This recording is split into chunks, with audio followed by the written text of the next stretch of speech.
और 2100 रुपया पर महीने बहन की रसोई के लिए, उनके परिवार की सहायता के लिए सरकार की तरफ से एक सम्मान बहनों का बने, उसकी हमने घोषणा की थी। और हरियाणा सरकार लाडो लक्ष्मी योजना के ऊपर हमारे माननीय मुख्यमंत्री जी के निर्देशानुसार, पार्टी के और घोषणा पत्र के निर्देशानुसार उसकी तैयारी में हमारा विभाग लगा हुआ है। और उस पर कई प्रकार की एक्सरसाइज और लंबी लंबी बैठकों के बाद हम काफ़ी आगे तक बढ़े हैं। वो आयु वर्ग की बात भी है, आय वर्ग की बात भी है और समय की बात भी है। हमने 3-4 प्रपोजल विभाग ने तैयारी कर ली है। उसमें आयु वर्ग को ध्यान रखते हुए भी की गई है, आय को भी और समय को भी। सीएमओ को हमने अपना सारी तैयारी करके विभाग ने दे दी है। और जैसे ही मुख्यमंत्री कार्यालय की तरफ से और वित्त विभाग की तरफ से हमारे विभाग को जिस प्रकार की जानकारी देने की और योजना लेकर जाने की बात आएगी, हमारा विभाग उसी समय उस योजना की तैयारी में बिल्कुल तैयार है। और मुझे उम्मीद है कि मुख्यमंत्री जी शीघ्र ही इस योजना को, इस स्कीम को बहनों की उन्नति और तरक्की के लिए, मजबूती के लिए, उनका सशक्तिकरण के लिए शीघ्र ही इसको घोषित करेंगे। और मेरी बहनों का सशक्तिकरण हो, इस प्रकार की चिंता हमारा विभाग कर रहा है। सर, टोटल कितनी महिलाएं हैं, कोई नंबर हो? इसमें मैं बता रहा हूँ, आधी आबादी लगभग 2,82,00,000 की अभी तक हमारी पॉपुलेशन है। यदि आधी आबादी 48% के आसपास हमारी बहनों की संख्या अप डाउन करके बढ़ती है, अब उसमें एज ग्रुप की बात आती है। स्कूल गोइंग जो चिल्ड्रन हैं, गर्ल चिल्ड्रन हैं, या कॉलेज गोइंग हैं, या मैरिज का जो हमारा पैमाना है एक बेटियों की, 2-3 क्राइटेरिया को देखकर हमने उस फेज में उसको तय कर दिया है। और जिस पॉलिसी को सरकार या मुख्यमंत्री महोदय तय करेंगे, उसी प्रपोजल को हम इम्प्लीमेंट कर देंगे। परंतु मेरा जहां तक विश्वास है कि फर्स्ट फेज में यदि नौकरी पेशा बहनों को इससे अलग कर दिया जाए, पेंशनर जो रिटायर्ड अधिकारी हमारी या बहनें हैं, उनको इस स्कीम से यदि अलग निकल जाए, क्योंकि आय का क्राइटेरिया है, और कुछ कारोबारी बहनें हैं, उनकी किस प्रकार की जो आर्थिक स्थिति ठीक है, और स्कूल गोइंग और कॉलेज गोइंग बच्चियों को इसमें से यदि छंटनी करें, तो पहले फेज में हम लगभग 50 लाख महिलाएं ऐसी हैं जिनको हम लाभ देने की स्थिति में एकदम से इमीडिएट हैं। बाकी तय तो मुख्यमंत्री कार्यालय ने करनी है। जैसा भी होगा तुरंत आपको मुख्यमंत्री जी प्रेस को बुलाकर उसमें हम इसको लॉन्च करने का काम करेंगे। परंतु योजना हमारी तय है। जैसे ही मुख्यमंत्री कार्यालय की तरफ से कोई जानकारी आएगी, हमारा विभाग तत्पर है और इसको स्कीम को लॉन्च करने के लिए हम तैयार हैं। योजना फाइनल करके आपके द्वारा भेजी जा चुकी है? हमने सारा डिस्कशन मुख्यमंत्री कार्यालय और वित्त मंत्रालय, वित्त विभाग से हमारे डिपार्टमेंट ने कर लिया, हमारे अधिकारियों ने तय कर लिया है। निर्णय, अंतिम निर्णय मुख्यमंत्री कार्यालय का। कब शुरू कर सकते हैं? 2-3 इवेंट है, 2-3 इवेंट है। बाकी तो फाइनल मुख्यमंत्री जी ने करना है, परिस्थितियों के अनुसार जब भी करेंगे। हमारी योजना नहीं, मैं कह रहा हूँ हमारी योजना, हमारी फाइल बिल्कुल तैयार है। अभी रक्षाबंधन आ रहा है, फिर नहीं, मैं कह रहा हूँ इसी प्रकार से मैं बताना चाहता हूँ, कुछ चीजें सीएमओ ने करनी है, वो उन्हीं का अधिकार क्षेत्र की बात है, परंतु हमारे विभाग ने अपनी तैयारी कर ली है। अभी जब फाइनल करेंगे लॉन्च किस एज ग्रुप में, कहाँ और किस उसमें करते हैं, तो तब फिर फाइनल कर पाएंगे ना। अभी तो मोटा सर पहले चर्चा थी कि बीपीएल फैमिली को शामिल करेगा, फिर अगर ऐसा देखा जाए तो सरकार वृद्ध पेंशन जो देती है उनका पैमाना कुछ और है, तो आपकी तरफ से अलग अलग पैमाने में मतलब इनकम का कुछ रखा है क्राइटेरिया, कितनी इनकम होनी चाहिए? 3-4 क्राइटेरिया पे हमने काम किया है और सारा प्रपोजल हमने सरकार को दिया, सरकार तय कर रही है। हमने प्रपोजल तैयार कर दिया। सर एक कल रणदीप सुरजेवाला की तरफ से बयान दिया गया लॉ एंड ऑर्डर को लेकर कुछ तथ्य बकायदा आंकड़े में आपका तो सवाल खत्म हो जान दो हो गया ना, एक तो और सवाल है। हो गया ना। ये तो बता दो आपकी जो कुछ लोग ऐसे हैं जो अभी भी ले रहे हैं पेंशन, हर कैटेगरी मैंने बता दिया, आपका सवाल का जवाब मैंने दे दिया। हर कैटेगरी को हमने चेक कर लिया है। File number 1, file number 2, file number 3, file number 4, file number 5 तय अंतिम फैसला मुख्यमंत्री कार्यालय। नहीं, पर मंत्री जी इसमें ये बात आती है जो ऑलरेडी बेनिफिट ले रहे हैं उनको तो इस स्कीम में अभी फिलहाल नहीं लेंगे ना, या बिल्कुल ही नहीं लेंगे ना? नहीं, ऐसा नहीं है। अब चलो मान लो 60 साल की एज से बाद जो वृद्धावस्था पेंशन ले रहे हैं वो तो ऑलरेडी 3000 ले रहे हैं ना। हाँ, कोई विकलांगता में ले रहे हैं, कोई किस तरह से ले वो रहे मैं वही कह रहा ना, कई कैटेगरीज बनानी पड़ी हमें, इसके लिए बड़ा लंबा मंथन करना पड़ा है। कई ग्रुप्स में हमें मीटिंग करनी पड़ी, कई विशेषज्ञों की भी इसमें राय लेनी पड़ी। तो ये सारी चीजें अभी बहुत कुछ खुलासा करने की आवश्यकता नहीं है। मैंने कुल मिला के कह दिया कि प्रपोजल 3-4 हमने तय कर दिए हैं। जो सीएमओ तय करेगा, मुख्यमंत्री कार्यालय जो तय करेगा, वित्त विभाग जो तय करेगा, उसको हम लॉन्च कर देंगे। हमारी तैयारी पूरी है। मेरा कुल मिला के कहने का मतलब ये है। प्रकार क्या होगा उसमें कुछ भी फेरबदल हो सकता है। नए राज्यपाल आए हैं, आप किस तरह से उनका स्वागत करें? अभी हमारे नए राज्यपाल जी ने राजभवन में अभी शपथ ली है। हमारे हरियाणा पंजाब हाई कोर्ट के चीफ जस्टिस ने उनको अभी, मैं भी उसी ओथ सेरेमनी से आया हूँ। हमारे माननीय मुख्यमंत्री वहाँ थे, पंजाब के महामहिम राज्यपाल महोदय वहाँ थे, और उसके साथ साथ हमारे मंत्रिमंडल के लगभग सभी साथी वहाँ पर उपस्थित थे। हमारे विधायक दल के भी अधिकतम साथी वहाँ पर थे, और सभी विभागों के उच्च अधिकारी, चाहे पुलिस विभाग है, चाहे हमारा प्रशासनिक विभाग है, वो सभी लोग वहाँ पर उपस्थित थे। और साथ साथ यूटी के और पंजाब सरकार के भी, पंजाब गवर्नर के भी टीम के लोग वहाँ पर उपस्थित थे। एक सुशिक्षित व्यक्तित्व, अनुभवी व्यक्तित्व को राजभवन में महामहिम राज्यपाल की जिम्मेवारी दी गई है। उनके अनुभव का हरियाणा की सरकार को, हरियाणा की जनता को लाभ मिलेगा, ऐसा मुझे विश्वास है। लॉ एंड ऑर्डर की सर बात कर रहे थे, सुरजेवाला ने कल प्रेस कॉन्फ्रेंस की और अलग अलग जिलों के आंकड़े पेश किए थे, और ये कहा कि हरियाणा में राज्य में भय का माहौल है, पुलिस कुछ नहीं कर रही है, सरकार दिशा निर्देश। मैंने भी वो प्रेस कॉन्फ्रेंस देखी थी, जिस प्रकार का झूठ का पुलिंदा इकट्ठा करके आपके सामने वो परोस के चला गया। कहीं पर भी एक राष्ट्रीय महामंत्री, एक नेशनल पार्टी का आदमी जिन जिन ग्रुप्स का वो नाम लेके गया है, वो कोई पंजाब का उठा के ग्रुप का नाम हरियाणा से जोड़ रहा है, कोई दूसरे प्रदेशों के ग्रुप्स का नाम हरियाणा से जोड़ रहा है।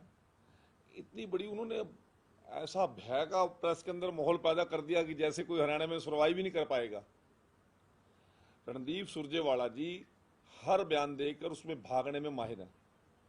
आप सभी उस विधानसभा के अंदर रिपोर्टिंग कर रहे थे, जिस विधानसभा के अंदर, हरियाणा की विधानसभा के अंदर 3 दिन पहले रणदीप सिंह सुरजेवाला प्रेस करके आया पंजाब चुनाव के दौरान, और ये कह के आया कि एसवाईएल के पानी की एक बूंद भी हम हरियाणा को नहीं देंगे। परंतु जब हरियाणा की विधानसभा में विधायक के रूप में वो आया, और हरियाणा प्रदेश के 90 विधायकों ने रणदीप को छोड़कर किस प्रकार उनका स्वागत किया, या आज तक इससे पहले कभी किसी विधायक के साथ उसी की विधानसभा में, उसी प्रदेश की विधानसभा में इस प्रकार की हालत की हो, मैं नहीं समझता। मैं उसका साक्षात गवाह हूं। तो ये व्यक्ति बुखलाया हुआ है, और कांग्रेस की लगातार 3 हार ने तो कांग्रेसियों को वैसे ही मनोबल तोड़ रखा है। परंतु कांग्रेस के अंदर भी इसको साइडलाइन करके बिठा रखा है। केवल कैथल को छोड़ के पूरे हरियाणा प्रदेश में कहीं भी किसी कांग्रेसी ने इसको बुलाया नहीं। और हुड्डा जी ने किस प्रकार के इनका नाम लिए बिना कटाक्ष किए, किस प्रकार से ये कांग्रेस के अंदर रहकर भी जलालत और अपमान सह रहे हैं, वो किसी छुपी हुई बात नहीं है। परंतु मैं पूछना चाहता हूं, आज तो इनको बहुत बड़े बड़े आतंकवादी गिरोह दिखते हैं। इसी की विधानसभा में कैथल में ग्योंग गांव के अंदर सुरेंद्र ग्योंग ने खुद स्वयं इससे फिरौती मांगी थी। ये कैबिनेट मंत्री था, 4-4, 5-5 विभाग का मंत्री था, किस प्रकार से छुपता फिर रहा था। वो बात शायद रणदीप सिंह सुरजेवाले को ध्यान नहीं है। ध्यान तो शायद उसको मिर्चपुर कांड भी नहीं होगा, उसी कैबिनेट के अंदर ये मिनिस्टर था। मिर्चपुर के अंदर ताराचंद जैसे 85 साल के वयोवृद्ध व्यक्ति और एक 23 साल की बहन जो मैरिड थी बीएससी में, उसको अपाहिज बहन को पेट्रोल छिड़ककर जिंदा जलाया गया था, तब तो इसके मुंह में दही जमी हुई थी कि एक शब्द निकल नहीं रहा था। इसी सरकार के अंदर गोहाना के अंदर किस प्रकार से दिन दहाड़े वाल्मीकि बस्ती को आग लगाई गई, उसमें भी इसके मुंह से कोई शब्द निकला नहीं। तो आज जिन लोगों ने लंबे समय तक हरियाणा प्रदेश में राज किया हो और इनका खुद का अपना उन टाइम में इनको खुद थ्रेट मिली हो, उनसे फिरौतियां ली गई हो, तब तो इनको कानून व्यवस्था ठीक रखती थी। आज ये सत्ता से लोगों ने बेदखल कर दिए। और मैं बार बार कहता हूं, कांग्रेस के लोग जिस प्रकार से गलत बयानबाजी करते हैं, 5 के 5 साल हरियाणा प्रदेश की जनता और देश की जनता लगातार उनको वाच करती है। कोई निर्णय एक दिन में नहीं होते, परंतु जब ये गलत बयानबाजी करेंगे, प्रजातांत्रिक मूल्यों का हनन करेंगे, लोगों की इच्छाओं के अनुरूप बयान देने के बजाय उनके खिलाफ बयान देंगे, देश की और प्रदेश की राजनीति के अंदर भय का वातावरण पैदा करने का लोग ये प्रयास करते हैं, तो फिर लोग 5 साल के बाद जब निर्णय करते हैं तो फिर ये बाद में क्या करते हैं, रिजल्ट आता है तो ईवीएम को फिर रोकते हैं। 5 साल लोगों ने, हमने भी लंबे समय तक विपक्ष काटा है, केंद्र में भी प्रदेश में भी हमारे नेताओं की विपक्ष में होते हुए भी लोग सम्मान करते थे। आज ये विपक्ष में होते हुए भी लोगों के बीच में नहीं जाते, बाथरूम में घुस के ट्वीट करते हैं, चंडीगढ़ में आके झूठ का पलिंदा पत्रकारों के सामने परोस के चले जाते हैं। आज मुझे ये बात कहते हुए बड़ा दुख हो रहा है, एक जिम्मेवारी के पद पर एक अपने आप को जो व्यक्ति केंद्रीय राजनीति का धुरंधर मानता हो, इस प्रकार की गलत बयानबाजी करके हरियाणा प्रदेश के लोगों का, वो भागवत की धरा गीता के ऊपर भी और गीता की धरा कुरुक्षेत्र के ऊपर भी किस प्रकार के कटाक्ष करके गया। शायद मेरे ख्याल में या तो हताशा के कारण इनकी लगातार हारों ने इनका मनोबल तोड़ दिया, या हताशा के कारण कहीं ना कहीं ये लोग बुखड़ा गए हैं। तो मैं आप लोगों के माध्यम से बात कहना चाहता हूं कि यदि आप विपक्ष के नेता हो, विपक्ष की भूमिका विपक्ष के तरीके से निभाने का काम करें, लोगों की समस्याओं को उठाने का काम करें, ना कि हरियाणा प्रदेश के अंदर भय का माहौल पैदा करने का काम करें। जब लंबे समय तक इनकी सरकार थी, पंजाब में किस प्रकार से आतंकवाद का माहौल था, किस प्रकार से इनके प्रधानमंत्रियों पर ही हमले इन्हीं के रेजिडेंस में किए जाते थे, वो तो कारण को याद ही नहीं है। किस प्रकार से 1984 के अंदर सिख दंगों के अंदर सिखों का कत्लेआम किया गया, जिंदा जलाया गया, वो तो रणदीप सुरजेवाला को याद नहीं आएगा। इनको वो भी याद नहीं आएगा कि ट्रेनों के अंदर किस प्रकार से ब्लास्ट होते थे। स्वयं जिस कैथल के ये विधायक, इनके बेटे विधायक हैं, उसी कैथल के अंदर आके आतंकवादी इनके राज के अंदर हमले करके जाते थे। उसी पंजाब के अंदर जहां इनकी सरकार लंबे समय तक रही, इसी चंडीगढ़ के अंदर दुनिया भर का आतंकवाद का माहौल था, और उन आतंकवादी शक्तियों के साथ ये लोग प्रधानमंत्री कोठी में और प्रधानमंत्री कार्यालय के अंदर बिरयानियां खाने का काम करते थे। जाके जम्मू कश्मीर में किस प्रकार के बयान करते हैं कि आतंकवादी गतिविधियों में संलिप्त लोगों को तुरंत हमारी सरकार आने के बाद जेलों से छोड़ जाएगा। क्यों छोड़ दिया जाएगा? किस प्रकार से सेना का मनोबल गिराने के लिए सेना के ऊपर एक क्वेश्चन मार्क करते हैं। किस प्रकार से इन लोगों की बयानबाजी होती है, केवल देश के लोगों का मनोबल तोड़ने की होती है, परंतु मोदी जी के नेतृत्व में आज देश का प्रत्येक जनमानस का मनोबल मजबूत है। हरियाणा प्रदेश में नायब साहनी जी के नेतृत्व में चहुमुखी विकास हो रहे हैं, और ज्यादा रणदीप सुरजेवाला जी को चिंता करने की जरूरत भी नहीं है। सर, उन्होंने कहा है कि गीता का प्रदेश आज क्या है, वो वसेपुर से उन्होंने कंपेयर किया, इसको लेकर जब जिम्मेवारी की पदों पे होते हैं तब तो उनके मुंह में, मैं बता रहा हूं ना, तब तो दही जमी होती है। आज इनको बड़े बड़े चुटकुले समझ में आ रहे हैं, बड़े लच्छेदार इनको वक्तव्य देने लिए अच्छे लगते हैं। जब जिम्मेवारी पे थे इसी विभाग के अंदर, यहीं पर इसी सेक्रेटरीट के अंदर ये मंत्री थे, तब तो कोई इनकी क्रिया प्रतिक्रिया नहीं आती थी, तब तो मुंह छुपाते थे, तब तो इशारा करते थे उपेंद्र हुड्डा की ओर, अपने और तरफ उंगली नहीं आने देते थे। आज दूसरे के ऊपर उंगली उठाना, आरोप लगाना बड़ा आसान लगता है, परंतु वो आतंकवाद का माहौल आपने भी झेला है, हमने भी झेला है, और देश और प्रदेश की जनता ने भी झेला है। वो इन्हीं का राज था, और आज भी ये कहते हैं कि हमारी सरकार सत्ता में आई तो उन आतंकवादियों को छूट भी देंगे, और उन लोगों को करोड़ करोड़ रुपए देकर उन लोगों को पोषण करने का भी काम करेंगे। सर, एक सवाल है मेरा, पीछे आपने मुख्यमंत्री आवास में एक समाज के लोगों को बिठा करके मीटिंग कराई और बड़ी समस्या का समाधान किया, लेकिन उसके बाद देखा गया वहाँ पे पूरी खाली हो गई, और लोग कह रहे हैं कि पुलिस और कर्मी कह रहे हैं कि हमारी बात नहीं सुनी गई, हमसे भी सुनना चाहिए, हमारे पे एफआईआर दर्ज करा देगी, कोई सुनने वाला नहीं है। मंत्री जी हमारी बात तो सुनी नहीं, क्योंकि हमारा काम है कानून व्यवस्था बनाना, और इन सारे मैटर में हमें बिल्कुल दोषी करार दे दिया गया, सुना नहीं गया। आप भी एक तरफा बात कर रहे हैं। मेरे को एक भी पुलिस वाले का बयान मुझे सुनाई नहीं दिया। एक भी पुलिस वाले ने ये बयान नहीं दिया। पुलिस चौकी खाली कराने वाला अलग इश्यू है, मैं उस पर बाद में बात करूंगा। परंतु आप यदि हिसार की प्रेस और चंडीगढ़ की प्रेस आप निकाल लीजिए, उसके अंदर अक्सर तय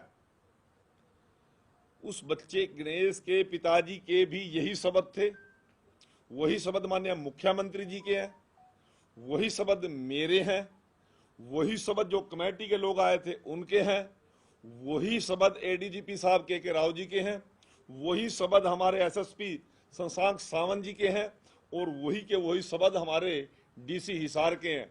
हमने एक बात कही, इसकी जांच कराएंगे। जहां पर परिवार जांच कराना चाहे परिवार जांच करा ले, जहां पे पुलिस के कर्मचारी चाहते हैं वहां पे पुलिस के कर्मचारी जांच करा ले। एक भी दोषी को छोड़ेंगे नहीं और एक भी निर्दोष पर आंच नहीं आने देंगे। आज भी वही बयान है, हमारे एडीजीपी साहब का वही बयान है, मुख्यमंत्री जी का वही बयान है। इसमें गलत बात कौन सी हो गई है? जांच कराना तो गलत है क्या? हम तो पुलिस की तब हम आप आरोप लगा सकते थे हमारे अधिकारियों पर, हमारे मुख्यमंत्री जी पर, यदि हमने एक तरफा जांच की होती, एक तरफ ही हमने कोई आरोप लगाए होते।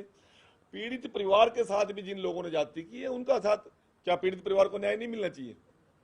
क्या निर्दोष पुलिस वालों का न्याय नहीं मिलना चाहिए? तो सारी जांच करेंगे ना, अभी से कोई उतावलापन दिखाने की क्या जरूरत है?